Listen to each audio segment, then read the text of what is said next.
Bismillahirrahmanirrahim. Assalamualaikum warahmatullahi wabarakatuh. Balik lagi sama aku Ayu Citra Tasbina dari Ilmu Pendidikan Agama Islam UPI sebenarnya ya. Oke, mungkin udah berapa bulan ya aku nggak bikin video.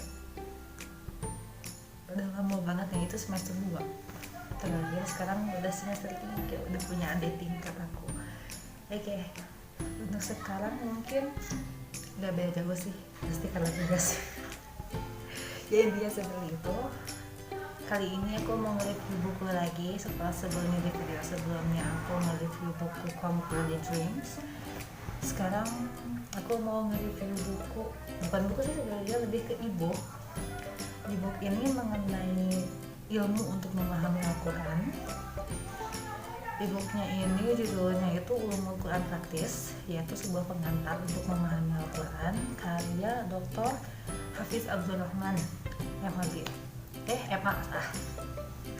Oke, buku ini tuh terbitan Sipedia Pustaka Utama, diterbitkannya di Bogor. Sekitar cetakan pertamanya itu 2003, 2003 kalau nggak salah.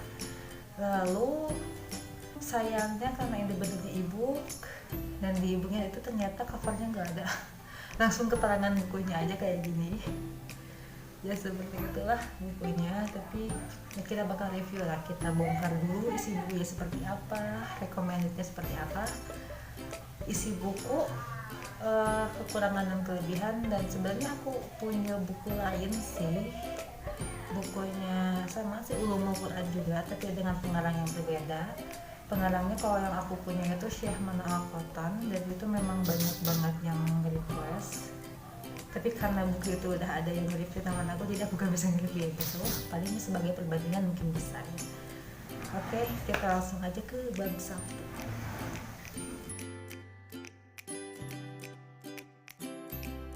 Oke, kita langsung aja ke bab 1 gitu. Kalau ada yang sesuatu yang berisik, aku mohon maaf banget karena pinggir aku rumah aku tuh sawah, dan sekarang ada yang lagi bajak sawah pakai traktor. Mohon maaf banget kalau berisik. Kita lanjut ke bab 1. Bab 1 ini menerangkan tentang Al-Quran. Di sini ada 3 subbab, yaitu definisi Al-Quran, bedanya Al-Quran dengan hadis, dan juga nama dan sifat Al-Quran. Yang pertama, kita ke yang pertama, definisi Al-Quran. Di sini terangkan ada 2, yaitu secara bahasa dan secara etimologis. Kalau secara bahasa itu Al-Quran berasal dari lafaz qira'a yaqra'u qira'atan Quranan, yang artinya bacaan gitu ya, jadi sesuatu yang bisa dibaca. Lalu yang kedua, konotasi syar'i. Jadi Al-Quran ini adalah kalam Allah yang berupa mukjizat, diturunkan kepada Nabi Muhammad SAW dan dinukilkan kepada kita secara mutawatir, serta dinilai beribadah ketika kita membacanya. Itu Al-Quran secara yang saya dapat dari e-book ini. Lalu bedanya Al-Quran dengan hadis gitu. Sebenarnya Al-Quran dan hadis ini sama-sama dari Allah, cuman bedanya kalau Al-Quran itu jadi lafaz dan maknanya itu dari Allah, sementara kalau hadis itu hanya maknanya saja yang dari Allah, tetapi lafaznya atau si kata-katanya itu dari Rasul gitu, kata-katanya, tapi maknanya sama dari Allah. Lalu yang ketiga itu ada nama dan sifat Al-Quran. Kalau namanya sendiri di sini sebutkan itu ada 4, yaitu Al-Kitab, Al-Zik, Al-Furqan, dan Tanzil. Sementara yang sifat-sifat itu ada 3, Mubarak, Al-Hakim, dan juga Majid. Itu untuk secara keseluruhan dari bab 1. Kita akan lanjut ke bab 2.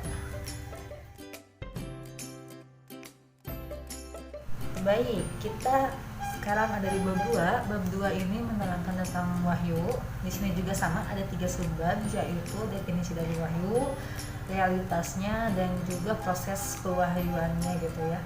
Lalu pertama ya definisi wahyu. Wahyu itu sendiri secara etimologis atau secara bahasa, wahyu itu berarti isyarat, sinyal, ataupun ilham. Tapi secara syariat itu wahyu adalah sebuah pemberitahuan mengenai isyarat atau syariat ya. Jadi kadang disebut dengan istilah wahyu, namun dengan konotasi isim maf'ulnya gitu. Jadi ya sesuatu yang diwahyukan gitu, yaitu kalam Allah ya. Intinya secara isyarat atau secara syariat gitu ya, wahyu itu kalam Allah yang diturunkan kepada Nabi Muhammad gitu. Intinya seperti itu. Lalu untuk proses dari pewahyuannya itu sendiri ini sebelum proses realitasnya dulu. Jadi realitasnya bahwa wahyu ini sebagai panduan hidup manusia itu jelas, karena manusia itu butuh untuk dipandu, dan panduannya itu gak mungkin buatan manusia sendiri, karena kalau buatan manusia ya aneh aja gitu, manusia ngatur hidup sendiri gitu, padahal dia ada nyiptain, otomatis yang bikin panduannya pasti yang menciptakannya. Karena itulah wahyu itu dibutuhkan, dan memang wahyu ini sebagai bukti bahwa wahyu itu sebagai bentuk komunikasi antara Tuhan dengan manusia gitu. Jadi Tuhan itu ada, Rasul itu ada gitu. Seperti itulah kurang lebih untuk realitas. Lalu proses penurunan wahyu itu sendiri di sini sebutkan ada 3 menurut Ibnu Qayyim. Yang pertama itu melalui mimpi, yang kedua itu dimasukkan ke dalam hati Rasul langsung oleh malaikat. Lalu yang ketiga itu malaikat sendiri yang mendatangi Rasul dengan menyerupai bentuk manusia gitu. Lalu yang keempat ini yang paling berat. Jadi wahyunya itu dikirimkan dalam, bukan dikirimkan, diwahyukan.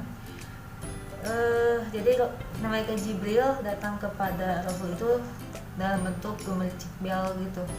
Jadi ya gitu, gemericik bel. Lalu yang terakhir itu bukan melalui sih, jadi malaikat Jibril menampakkan langsung dirinya yang asli gitu, nggak berubah jadi apa-apa dulu dengan 600 sayapnya, dan ya seperti itulah ya.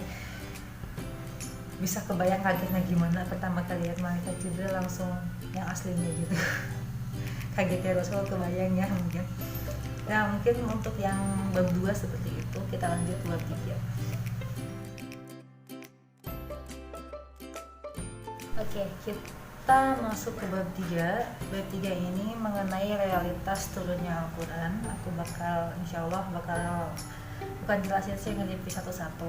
Yang pertama, sebab pertama itu tahap turunnya Al-Quran. Jadi secara keseluruhan itu Al-Quran itu diturunkan dalam 2 tahap kalau berdasarkan laporan yang aku baca gitu ya, menurut Asyuyuti gitu ya. Tahap yang pertama itu dari Lauh Mahfuz ke itu Bayat Al-Izzah atau langit dunia yang paling rendah itu secara sekaligus di malam Lailatul Qadar gitu. Itu langsung semuanya diturunin gitu. Kalau ke langit yang paling rendah gitu. Lalu yang kedua secara bertahap kepada Rasul, dari langit yang paling rendah itu ke Rasul selama 23 tahunan gitu ya. Lalu surat yang pertama diturunkan itu mungkin banyak yang tahunya itu Al-Alaq ayat 1-5, tapi ternyata ada beberapa juga yang beda pendapat. Ada yang bilang Al-Alaq ayat 1-5, ada yang bilang Al-Mudaththir, ada yang bilang Al-Fatihah, ada juga yang bilang yang diturunkan pertama kali itu ya kalimat Bismillahirrahmanirrahim gitu. Lalu ada juga yang pertama kali diturunkan dalam konteks tertentu, misal yang pertama kali diturunkan di Mekah itu Al-Alaq ayat 1-5. Lalu kalau yang pertama kali diturunkan di Madinah itu Al-Bayyinah. Kalau tentang perang itu ada surah Al-Hajj ayat 39. Kalau mengenai khamar itu Al-Baqarah ayat 219. Ada juga yang mengenai sujud tilawah itu ada An-Najm. Lalu yang pertama kali diturunkan untuk mengatur makanan di Mekah itu ada surah Al-An'am ayat 145. Ada juga yang mengatur makanan di Madinah gitu, itu surat Al-Baqarah ayat 173, dan masih banyak lagi ya gitu. Lalu kalau ada ayat yang pertama diturunkan, berarti ada ayat yang terakhir diturunkan, yaitu ada 3 teori di sini. Adalah Quran surat An-Nisa ayat 176. Lalu pendapat yang kedua itu ada ayat tentang riba, yaitu Al-Baqarah ayat 278. Lalu yang ketiga itu masih Al-Baqarah ayat 281. Nah teori yang kedua dan ketiga ini bisa digabungkan karena notabene yang dari yang aku baca di buku atau di buku ini, jadi teori yang kedua sama yang ketiga ini Al-Baqarah ayat 278 sama ayat 281 ini barengan katanya gitu. Jadi bisa disatukan saja gitu. Lalu ada rasionalisasi turunnya Al-Quran secara bertahap gitu. Ya pasti rasional ya secara bertahap, karena ilmu itu kan gak bisa diturunkan seabrek langsung, pasti harus ada proses mencernanya. Setelah dicerna baru dipraktekkan, itu bertahap, gak bisa langsung brek semua. Dan itu juga selain untuk rasionalisasinya ya, selain karena ilmu itu gak bisa langsung diberikan semua gitu, harus secara bertahap, tapi juga sebagai meneguhkan hati Rasul gitu, sehingga beliau itu tetap lapang dada dan bertambah senang lah gitu. Lalu untuk memudahkan pembaca kepada umat gitu, soalnya kalau dia baca seabrek langsung kayak gimana gitu, dimudahkan hafalannya dan juga ya dilaksanakan perintahnya itu bertahap gitu, enggak langsung breg semua. Lalu agar bisa dilaksanakan secara bertahap itu pasti. Lalu sebab yang kedua itu ada ayat-ayat Makkiyah dan Madaniyah yang ya seperti itulah. Lalu apa sih gitu yang dimaksud ayat Makkiyah dan Madaniyah ini apa gitu? Kalau ini ada 3 teori. Yang pertama menurut pijakan waktu, Makkiyah itu yang sebelum hijrah, tapi Madaniyah sesudah hijrah berarti ya. Kalau menurut pijakan tempat itu yang turun di Makkah ya Makkiyah, yang turun di Madinah ya Madaniyah gitu. Lalu yang ketiga itu pijakan hithab gitu, atau klasifikasinya gitu berdasarkan seruan yang disampaikan. Kalau misalkan dalam ayatnya itu diserukan untuk rakyat Mekah ya berarti Makkiyah, tapi kalau dalam seruannya diserukan untuk rakyat Madinah ya berarti untuk Madinah gitu. Lalu mengetahui itu tuh ayat Makkiyah atau Madaniyah sebenarnya itu gak bisa langsung, tapi harus nanya ke apa ya tabiat ya gitu. Jadi mereka saksinya, mereka yang tahu gitu, jadi harus ditanyakan kepada yang lebih ahli. Kalau lalu ada ciri-ciri juga yang banyak diketahui itu kalau Makkiyah itu rata-rata pendek-pendek, kalau Madinah itu panjang-panjang, dan biasanya itu apa ya, kalau perintah sujud itu biasanya Makkiyah. Lalu surat yang dalamnya terdapat lafaz kalla adalah surah Makkiyah. Lalu kalau surah Makkiyah itu apa ya, lebih ke akidah, soalnya kan di Makkah itu banyak yang menyembah berhala, jadi lebih ke akidah. Kalau yang didahului ya ayuhan nas itu biasanya Makkiyah. Kalau Madaniyah biasanya yang udah iman atau ya ayyuhallazina amanu itu biasanya Madinah. Lalu tiap ayat yang ada huruf hijaiyahnya seperti qaf, nun itu biasanya Makkiyah, kecuali Al-Baqarah sama Ali Imran, kecuali itu Madaniyah itu. Lalu manfaatnya ya pasti banyak ya manfaatnya, seperti pemantapan akidah dan lain sebagainya. Lalu yang ketiga itu ada diturunkan Al-Quran dalam sab'atu ahruf gitu.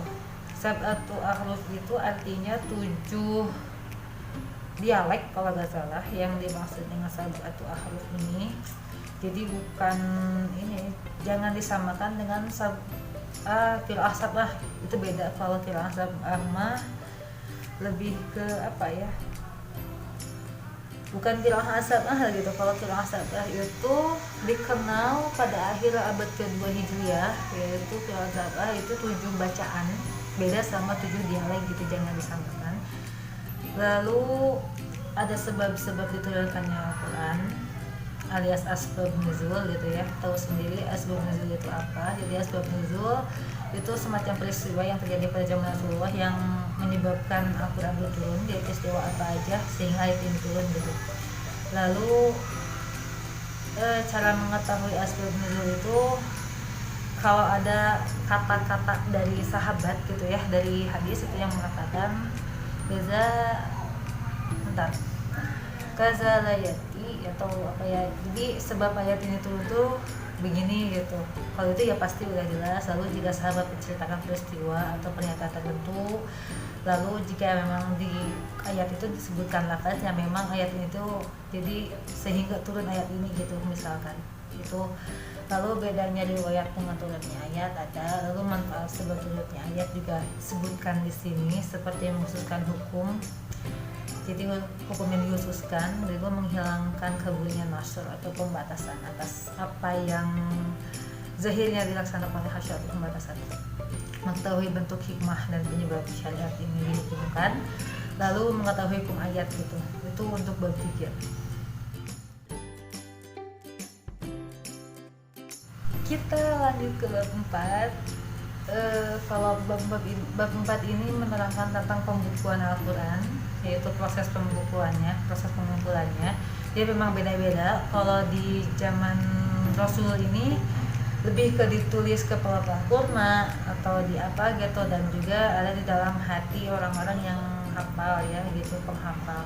Kalau di zaman Abu Bakar itu ini apa, ada kekhawatiran karena memang ada beberapa hal yang menyebabkan para hafizah atau hafiz ini gugur, sehingga akhirnya hafalan yang tersimpan, hafalnya itu ada di para sahabat, dan juga materinya itu ditulis tapi yang belum dibukukan gitu, ditulis tapi dengan ada saksinya tentunya bahwa Rasul pernah mengatakan hal itu gitu. Lalu pengumpulan yang terakhir itu ada di zaman Utsman. Kalau zaman Khalifah Utsman ini pasnya itu sudah dibukukan, dia baru dibukukan, dan ada beberapa yang ini disesuaikan. Pokoknya jangan sampai Qurannya ini tuh berceceran dan juga beda-beda gitu, jadi akhirnya disatukan. Jadi mulai dari Jabar JR PS gitu kalau kata orang Sunda, mulai ada itunya. Lalu pembukaan Al-Quran ada apa ya, ada juga susunannya gitu, susunan ayat Al-Quran ini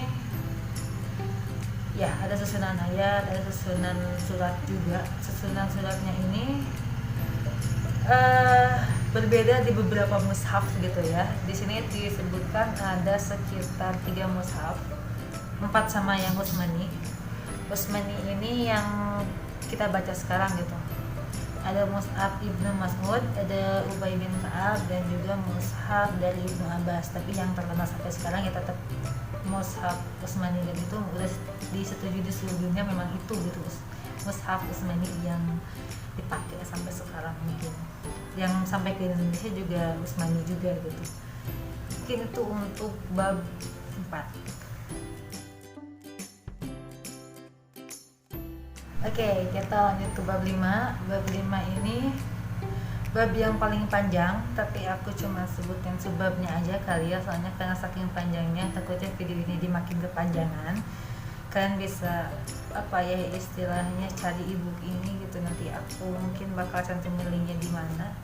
Lalu bab 5 ini tuh mengenai bahasa dan gaya bahasa Al-Quran. Yang pertama ada bahasanya tentu itu bahasa Arab, dan yang kedua itu sumber istilah atau makna dalam Al-Quran ini ada 4. Yang pertama itu hakikah atau lafaz yang digunakan sebagaimana pertama kali digunakan dalam konteks kebahasaan. Lalu ada majaz, isyiqaq, dan juga ta'rib. Itu untuk apa ya, sumber atau istilah pemaknaan dalam bahasa Al-Quran. Lalu ada juga klasifikasi dalam teks Al-Quran. Itu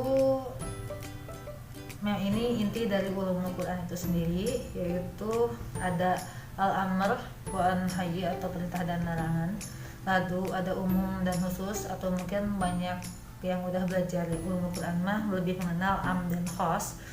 Lalu ada mutlak dan muqayyad, ada mujma dan mubayyan, ada nasikh dan mansukh. Itu untuk klasifikasi dalam teks Al-Quran. Lalu ada gaya bahasa. Kalau gaya bahasa dalam Al-Quran ini ada cuman dua, ada muhkamat sama mutasyabihat. Kalau muhkamat itu kalau nggak salah tersurat, tapi mutasyabihat itu tersembunyi. Jadi muhkamat tampak, mutasyabihat itu tersembunyi. Jadi tersurat itulah itu.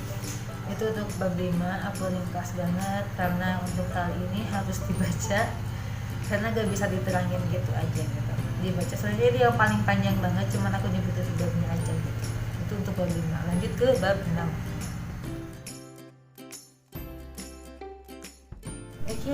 Untuk bab 6 ini bab terakhir dalam ebook ini itu menjelaskan tentang cara menafsirkan Al-Quran. Yang pertama ada realitas tafsir, ada apa ya, dia tafsir ini kan secara etimologis merupakan bahasa masdar dari fassara yufassir tafsiran, yang artinya itu kasyafa atau membuka, jadi membuka sesuatu makna gitu.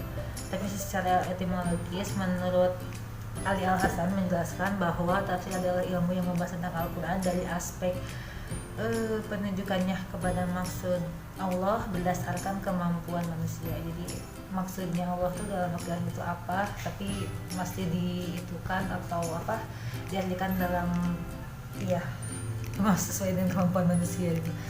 Jadi ada bedanya tafsir dan takwil. Kalau tafsir ini penjelasan yang dimaksud oleh lafaz, kalau takwil itu merupakan penjelasan yang dimaksud oleh makna dari lafaz. Jadi takwil mah lebih mendalam lagi gitu. Tapi ada juga bedanya tafsir dengan terjemahan. Kalau tafsir itu mengungkap maknanya, tapi kalau terjemahan itu hanya pengalih bahasaan, misalkan dari bahasa Arab ke bahasa non-Arab, hanya terjemahan dari kata-katanya aja, enggak dengan maknanya. Lalu ada sumber tafsir Al-Quran, ya cara menafsirkan Al-Quran itu dari mana gitu. Ada Al-Quran, ada As-Sunnah, ada juga pandangan sahabat, dan juga ada Israiliyah. Jadi Israiliyah ini menurut Muhammad bin Muhammad Abu Sya'bah adalah pengetahuan yang bersumber dari Bani Israel gitu. Jadi kitab dan pengetahuan mereka atau dongeng dan kebohongan mereka. Jadi dia bersumber dari Israel dan ya itulah Bani Israel gitu maksudnya. Lalu ada juga sumber kebahasaannya gitu. Sumber kebahasaannya yang pasti ini bahasa Arab ya. Bahasa Arab itu bahasa yang benar-benar tinggi, apalagi untuk mencapai ilmu balaghah itu susah banget. Jadi bahasa Arab ini subhanallah gitu sumber kebahasaannya. Lalu gaya penafsiran dan metode tafsir gitu. Yang pertama itu ada tafsir bil maqsur, ada tafsir bil ra'yi, dan tafsir bil isyarah gitu. Kalau bil maqsur ini apa ya, jadi menafsirkan itu dengan Quran lagi, dengan sunnah lagi, ataupun Israiliyah dan pandangan sahabat gitu. Jadi menurut yang tadi, yang 4 tadi. Lalu kalau dirayah itu lebih ke bahasanya atau dirayahnya, jadi menafsirkannya itu dengan menggunakan sumber bahasanya gitu ya, bahasa Arabnya itu sendiri. Tapi yang ketiga itu ada tafsir bil isyarah. Kalau bil isyarah ini apa ya, jadi menggunakan apa ya, penafsirannya itu salah satu dari sumbernya itu mau dari riwayat ataupun dirayah. Lalu ada metode baku untuk mentafsirkan Al-Quran. Yang pertama itu dari aspek kebahasaan, itu udah pasti. Dan yang kedua itu dari aspek rasionalitas. Untuk aspek rasionalitas ini bisa ada syaratnya gitu. Syaratnya itu realitasnya yang terindra, terus otak yang waras atau sehat, lalu panca indera dan pengindraannya, lalu informasi awal. Kalau keempat komponen ini apa ya, keempat komponen terpenuhi baru bisa gitu ya. Lalu ada aspek muhkam dan mutasyabih yang tadi ya itu sudah tersirat. Lalu juga ada aspek korelasi dalam ayat. Jadi tafsir Al-Quran ini tuh apa ya, Al-Quran ini gak mungkin bertentangan gitu ayat satu sama ayat yang lain, karena tiap ayatnya itu berkorelasi atau saling melengkapi. Jadi gak mungkin bertentangan gitu. Kalaupun bertentangan itu pasti dalam situasi atau kondisi yang berbeda. Makanya ayat satu dan yang lain itu pasti saling berkorelasi lah. Lalu aspek yang ke-5 atau yang terakhir itu aspek mengikuti riwayah atau dilalah. Jadi jika ada banyak riwayat atau dilalah yang ditujukan oleh nas Al-Quran, maka diperlukan tarjih. Jadi dalam hal ini tarjih atas berbagai riwayat atau dilalah tersebut menjadi salah satu penentu. Jadi dilihat tadi sama dilalahnya. Mungkin itu untuk bab 6 dan ini bab terakhir. Oke, mungkin untuk ebook ini mungkin hanya itu yang bisa saya sampaikan. Sekarang kita ke sesi apa ya, kekurangan dan kelebihan. Mungkin kekurangannya karena saya punyanya dalam bentuk ebook, jadi apa ya, seperti kurang jelas. Dan memang kalau buat yang benar-benar pemula, ini tuh masih banyak kata ataupun istilah yang harus di searching lagi maksudnya apa. Jadi istilahnya ada di sini, tapi kayak nggak diartikan dengan benar-benar sampai aku sendiri paham. Makanya dari tadi nggak terlalu diterangkan, karena memang ada beberapa yang harus aku searching ulang gitu. Jadi nggak benar-benar lengkap menurut aku, walaupun tapi bisa dimaklumi sih karena dari judulnya juga ulumul Quran praktis, jadi yang praktis aja gitu.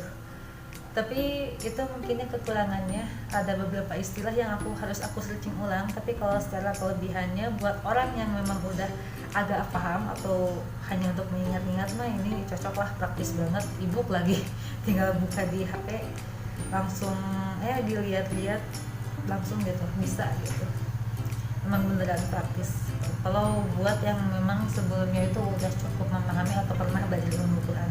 Tapi kalau buat yang bener-bener pemula, itu aduh harus searching. Aku lebih nyaranin yang mana Al-Qur'an deh kalau buat yang buat pemula gitu, yang mana Al-Qur'an. Bukunya di bawah di sana. Ya udahlah, nanti aku ya kurang lebih gambar yang mana Al-Qur'an seperti inilah gitu. Kalau nggak salah ini ada yang ulama hadisnya, aku belum punya. Ya mungkin untuk sekarang itu mungkin yang bisa aku sampaikan. Kalau disebut recommended, untuk kalau pengen yang praktis ini recommended, bisa dibuat untuk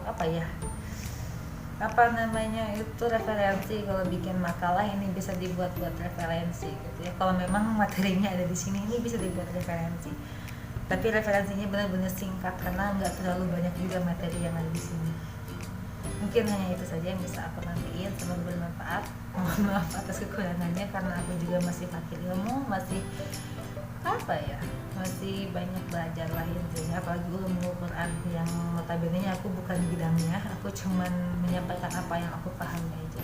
Sekian, terima kasih. Wassalamualaikum warahmatullahi wabarakatuh.